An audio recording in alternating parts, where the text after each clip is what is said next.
श्रद्धा हा भक्तीचा पाया आहे. जीवनात काहीतरी मान्य करायला हवे. जगाची ठेवणच मानण्यावर आहे. सत्पुरुष मानला तर आहे, आईला परमेश्वर मानले तर आहे, सारे काही मानण्यावर आहे. यालाच श्रद्धा म्हणतात. भक्ती करण्यापूर्वी पूर्ण मान्यता निष्ठा हवी.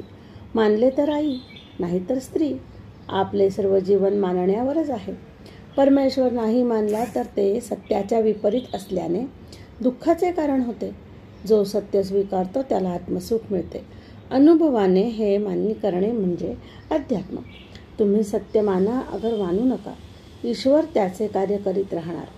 ईश्वराकडे न्याय आहे, संगती आहे, विवेक आहे, मात्र त्यासाठी धीर हवा.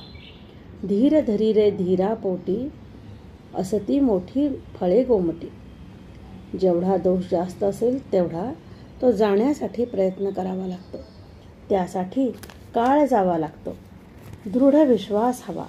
श्रद्धेने धारिष्ट्य वाढते. आंब्याचे झाड यायला 10-12 वर्षे लागतात.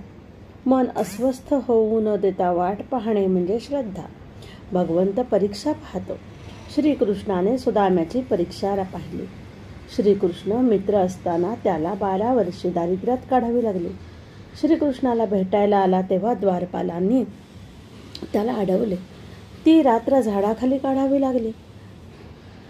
प्रारब्धाची ती रात्र सुदाम्यास चुकवता आली नाही. श्री सुदाम्यास परत पाठवताना वापरायला दिलेली किमती आभूषणे व उंची वस्त्रे परत मागून घेतली. चेहऱ्यावरील भाव पाहिला, पण सुदाम्याची श्रद्धा ढळली नाही.